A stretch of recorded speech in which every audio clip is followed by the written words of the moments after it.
The Northman is a 2022 epic historical action drama film directed by Robert Eggers that features an international cast. The story is based on the legend of Amleth, written around 1200 AD. It would inspire Shakespeare's Hamlet, written about 4 centuries later. While it's a focus features picture, it has a lot of themes and horror elements of A24 movies, including Eggers' projects The Witch and The Lighthouse. Eggers has a penchant for snappy titles. One of my viewers said that they thought The Northman was very similar to The Green Knight, which makes sense since both movies are based upon folklore tales. Many of the cast in The Northman, including Anya Taylor Joy, Kate Dickie, and Ralph Ineson, worked with Eggers on The Witch, while Kate Dickie and Ralph Ineson also starred in The Green Knight. I couldn't help but see some influences from Ari Aster's Midsommar, which takes contemporary Norse living to a whole other level. And then I noticed at the end of The Northman, Ari's name was mentioned in the credits. It's not lost on fans that The Northman star Alexandar Skarsgard, myself included, played Viking-turned-vampire Eric Northman in HBO's True Blood. I learned that the creators did this on purpose. A lot of vampire lore derives from Scandinavian sagas and folk tales, such as the Draugr, a revenant, the reanimated of the deceased inside of a burial mound. Draugr is also the name of the magical sword that can only be drawn at night, or the gates of hell. The Northman is visually stunning and likely one of the most authentically created Viking costume designs to my knowledge. I don't believe that the design has to be accurate to be good, but in this case, it did help create a more immersive experience. The design team is headed up by Toronto-based costume designer Linda Muir. Muir worked with Eggers on The Witch and The Lighthouse. I thought that The Lighthouse should have been nominated for an Oscar in costume design, but the Academy has a penchant for ignoring art house films. You can tell that Muir's team of weavers, embroidery artists, cutters, and sewers put their heart and soul into the project. So let's see what comes Muir's way next Oscar season. Before I go any further, there will be spoilers. I highly recommend that you see this movie on the big screen, although if you hate graphic violence, this movie is not for you. And I have created chapters, so feel free to jump ahead at any time. The setting begins in Hrafnsey, Island of the Ravens in East Iceland. We flash forward 20 years into the future with the Berserkers and the land of the Rus in what would become modern-day Ukraine. And finally, back in the South Icelandic farming settlement near the Hekla volcano. As I mentioned, the costumes are very accurate with incredible attention to detail. I'm not a historian, but I am a big fan of Viking history, so I'm just sharing with you some of my research. Most of the images come from either the Viking exhibit at the ROM in Toronto or the Swedish History Museum in Stockholm. The only thing that I found a little distracting in the movie was the main cast was too old when the average life expectancy in the Viking era was around 40 years old. Both Nicole Kidman and Claes Bang are in their 50s, and we're supposed to believe that at the beginning of the film, Kidman is in her 20s, while Bang, I guess, is supposed to be in his 30s. Don't get me wrong, they're both excellent. It's just that my willing suspension of disbelief had a bit of a workout. Skarsgård himself is about 15 years older than his character, although it was believable because he would have prematurely aged with all of that hard living. Another small quibble is that everyone had very white teeth. But I was happy to see a display of blondes, brunettes, and redheads, and that everyone, except for the Berserkers, were clean, as Norse people were known to be well-groomed and care for their appearance. The other thing that I appreciated was the lack of leather armor, which is such a trope in Viking shows. Amleth's uncle Fjölnir wears lamellar armor, which is armor made from hardened leather or metal plates, but other than that, I couldn't recall seeing any other leather other than maybe leather footwear, belts, and purses, etc. There is instead a lot of homespun wool and linen, the most popular fabrics amongst the Vikings, and some fur for added warmth. Muir said, preconceived notions of Viking garb involve lots of leather, lots of fur, and feathers. That was not what we were trying to create. We were really embracing hand-sewn costumes and trim. At one point, Queen Gudrún is tablet weaving, a process used to create trim and woven belts. Drawstrings, like the ones worn in men's pants, were made by finger braiding. It was mainly women who carded wool, spun, sewed, wove, and embroidered, but men were probably involved in some textile tasks. The royal family of Hrafnsey are dressed finely in vividly colored tunics, capes, and mantles, and in most cases with just a length of wool worn as a draped shawl, and there is lots and lots of jewelry. Wealthier families would wear clothes trimmed and embroidered in silver and gold work, with wristbands and edges decorated with thin ribbons of woven silk. Silk would have been acquired through trade. We see metal helms and mail hauberks or shirts on King Aurvandil, the War Raven, and Fjölnir. They have discovered some mail and grave finds, though it is rare, like this shirt from 950 to 1000 AD from Berserkers, Norway. We first see Gudrún in a pleated linen shift, which according to Muir would have been very time-consuming to create. In the first part, she is literally a trophy wife for King Aurvandil. Men and women on the island wear a sark or shirt and drawstring trousers made of wool, while the women have the addition of the smocker or smock, an apron-like overdress. The sark could be cut from one length of fabric from the loom with little to no waste. Gusset inserts were added under the arms and in the skirts to provide additional fullness and ease of movement. At the banquet, Gudrún is dressed in a smooth sark with no gathers at the neck and a fitted smocker. During the 9th and 10th centuries, high-status Scandinavian women often wore gilded brooches and colorful beaded embroidery. The oval brooches, like these tortoise brooches, were usually worn in pairs to hold the smock up and joined by rows of beads. Gudrún's many strands of beads denote her status. On her head, she is wearing a beaded headdress of finished design intended to be a lute from the king's wars. It's decorated with temporal rings like this example I have here from the 12th century Ukraine from the British Museum. Temple rings were most popular between the 8th to 12th centuries, possibly influenced by the Arab and Byzantine cultures. The whole royal party is dressed in vivid shades of red with some blues, as we see in Muir's costume design for young Amleth. Linda Muir said in an interview, "More than anything, we believe the color denoted high status. To get really rich, dense colors from plant dyes, you had to continually over-dye. The red comes from common madder, one of the oldest dye stuffs, and the blue from dyer's woad. However, madder didn't grow in Scandinavia. It was cultivated in other countries such as France and probably imported. Plants such as dyer's rocket were used for yellow." In one important scene, the king gives Amleth a silver neck ring or torque with a hanging medallion as a gift, saying that he took it from a prince during his recent conquest. Amleth wears this into adulthood until he must disguise himself as a slave. Here's an example of a silver torque from a hoard find in Sweden. One of the king's many silver rings is discovered by Amleth years later in his mother's bedroom. It's similar to the silver ring in the form of a lancet-shaped plate with twisted ends from a grave find in Uppland, Sweden. And I should mention that there are very few helmets from this period, but I did find this rare example of a nasal helm, the helmet of St. Wenceslas, similar to the one worn by King Aurvandil.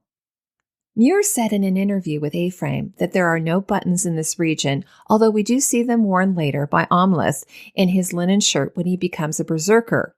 For this reason, all of the clothing worn in Iceland has to be fastened with brooches. Some are very small, like the ones worn at the throat to close the opening of their tunics, while others are weighty, like the brooches that fasten their mantles. Pinannular brooches are a type of pin worn by both men and women to hold their clothes into position, usually singly at the shoulder by men and on the breast by women. These brooches feature a long pin attached by its head to an incomplete ring. Linda Muir said that parts of Heimir the Fool's costume are based upon the Orkney hood, the only complete piece of clothing from this time. And she said that the woolly cloak or varafelder, worn by the king's brother Fjölnir, when he ambushed the king, is perhaps the most authentic piece of Viking clothing in the film. She said, "I came across this image. That was just gnarly and crazy, and thought to myself, what is this? This is just too amazing. According to textile historian Carolyn Priest-Dorman, the Varafelder is a type of shaggy pile cloak with woven-in locks of wool. References to pile cloaks abound in the Icelandic sagas, although they are frequently and inaccurately translated into English as fur cloaks. I hadn't seen a garment like this represented in any show before, but I immediately recognized his helmet. It's inspired by the Yermanbu iron helmet made between 950 to 1000 that was discovered by accident in 1943 in a burial chamber in Norway.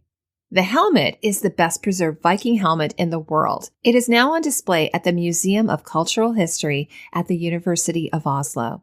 In the movie, the king's brother is wearing it with a mail veil, as I like to call it, but more accurately an aventail, that protected the lower half of the face and neck, although in this case it's used to hide his face. Just a reminder, if you are enjoying this content, please consider subscribing to my channel. Young Amleth escapes, and we meet him again in 914 in the land of the Rus, or Ukraine. Amleth and the Berserkers, or Raiders, are wearing linen shirts and pants, and many of his fellow Berserkers, including Amleth himself, are wearing silver armlets on their upper arms. This got me to thinking that they could be used as sleeve garters to hold up their sleeves while they are doing work. Muir said that Skarsgard wore the same style of boots throughout the film. He had many pairs of boots.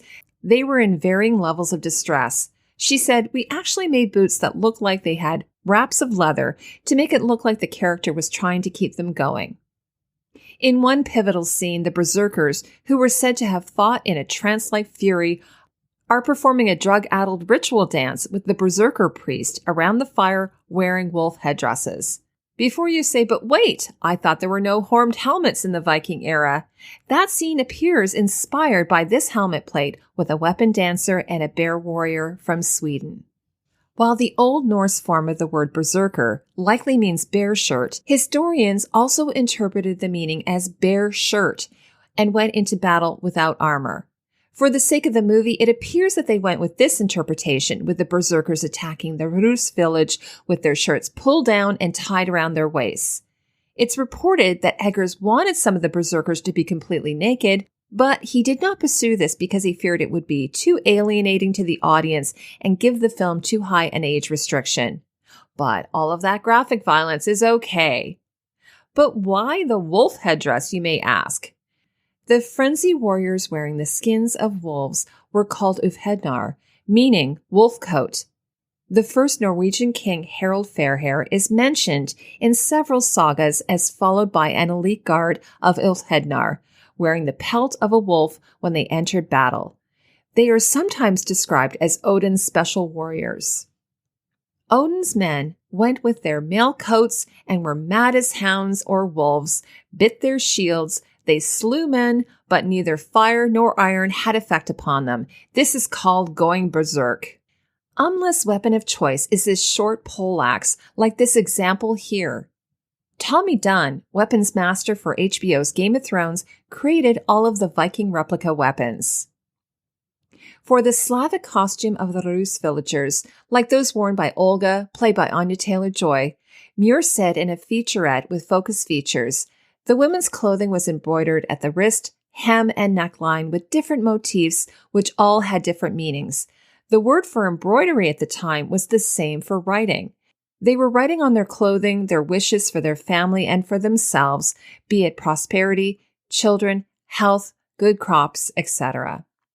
Here's Muir's costume design for Olga. Muir said that unmarried women in the village wore a tunic overpiece called a zapona, meaning tabard. Muir said that Olga and Amleth's costumes were hand-embroidered along with any of the villagers that were near them during the action, while the backroom costumes, like the ones pictured from Paris costumes in Spain, were machine-embroidered. One of the most anticipated scenes in the movie is the one with Björk's character, the Seeress. It's a really quick scene like the one with the Valkerie, but there is so much effort that went into that costume. According to the National Museum of Denmark, the Seeresses had a high status in society. They were treated with great respect when they came to help a household or settlement in distress. And I'll add that in some Seeress' grave finds, they have discovered metal staffs or wands, so Harry Potter fans can thank the Norse witches for that. Muir said, villagers, especially the wealthier ones that came to ask about their personal fortune, would bring her gifts like her prominent temporal rings and her amazing barley headdress with embroidered motifs on the front and the back. During production, there was some discussion about using wheat for the headdress, but Muir learned through her research that it wasn't grown in the area, so they went with barley, which she said had a better look. It had a more oval seed head and is the same color dried. Muir said Björk, as the local witch, was the Uber rider and completely covered in embroidery. But because of the moonlit lighting for the scene, the red and black embroidery of Rus people would have gone to black and it wouldn't have any detail at all. So we ended up with pinks, grays, and peachy colors, which all read beautifully in that light. She said if you see her in a color photograph, it's not the colors at all that appears on the screen. She said the cowrie shells over her eyes were a fertility symbol from the time, and the bells were to ward off evil spirits. I found an example of unprocessed cowrie snails from the settlement finds in Upland. Hopefully, we'll see this amazing costume on exhibit soon. While we're on the Seeress, I thought I would make a quick mention of the He-Witch character. Muir doesn't mention the costume in any of her interviews, but he's dressed in a woman's smocker. You can tell because it's fastened with matching tortoise brooches. On his shoulders is a loosely draped mantle with 2 metal fasteners, and his hat is festooned with a runestone decoration of some sort, and I'm fascinated to know what that white chalk he has on his head, but I'm not sure what it's meant to be. The Valkerie, who in Norse mythology is a female figure who guides the souls of deceased Nordic soldiers to the afterlife, featured prominently in the trailer and created a bit of controversy because she appeared to be wearing braces. But they are file teeth and particularly common on the Isle of Gotland. The principal theory is that the carvings were decorations and filled with colored pigment. Muir said that a recent book came out that described how bodies found around Gotland, Sweden had their teeth filed. When Robert came back with the idea of incorporating filed teeth for the Valkyrie, I was, oh yeah. Here's Muir's costume design for the Valkyrie. The shimmering gold armor and helmet and vivid red cloak of this supernatural character juxtaposed nicely against the more natural settings. Muir said, for her armor, I found a tiny piece of metal in a drawer in Rome during one of our expeditions, and rather than having it heavy like male armor, we tried to make it more ethereal. Not like jewelry, but more delicate. That's why her chainmail has gold banding. Her cloak is this glorious red wool lined with goose feathers in 3 sizes, and it gave it this incredible weight and movement. The Valkyrie wears a helmet with a bronze swan as decoration. In Norse mythology, Valkyries would assume the shape of swans. When we arrive back in Iceland, the slaves, including Amleth and Olga, change into plain clothes made of hemp and wool. Slaves would wear undyed wool without trim or embellishment. Muir said, because of the cold, I created barefoot shoes for the slaves, which were basically toe shoes painted to look like flesh. Anya was so up for the role that she often went barefoot despite the weather. Amleth fights for the Draugr sword. I can't find a good picture of the sword from the movie, but the blade appeared to have a watermark, as we see in Damascus steel. For you Game of Thrones fans, this is akin to Valyrian steel. The Mound Dweller costume is practical with the help of some CGI and worn by Ian White, who is over 7 feet tall. Speaking of Game of Thrones, White also portrayed Gregor the Mountain Clegane in Season 2. Here is Muir's costume design, although she calls it the Warrior King. During that scene, Amleth fights the Dweller with his long poleaxe, the axe portion like this wide-bladed battle axe made of iron from upland grave finds. All of the Mound Dweller's arms and armor, including Draugr, are based on mostly Swedish 7th century Vendel-era finds. Fjölnir and Gudrún are now living in exile in South Iceland with their children. Muir said that Gudrún is a secure, happy farm wife, so her clothing is different. Her clothing now is practical and well-made, but it's still beautiful and has a certain degree of high status. Here is a great picture of the family while attending a brutal game of Knotlacker. This is a good time to point out that the men are wearing wool puttees, winningas, or wraps with their leather shoes to gather the excess fabric of their trousers. The leg wraps were meant to protect the lower legs from the sting of bracken and nettles. Fjölnir's son Thorir, the Proud, is the dandy of the group. I like the actor who played him. His brightly colored costume is lined in thick fur, and he is wearing a lot of silver jewelry. When I first saw this picture of Gudrún during a funeral rites scene cloaked in linen, I wasn't sure what to make of the dye on the costume until I saw the scene in action and realized that it was from the blood splatters of the animal's sacrifice. After being tortured, Olga restores Amleth to good health and outfits them both with some clothes that she has stolen before he returns to the village for the final boss battle to ensure that his wife and children will be protected. Now it's your turn. I'd love to hear your comments about the Northman. Did you appreciate the historical accuracy? What costume was your favorite?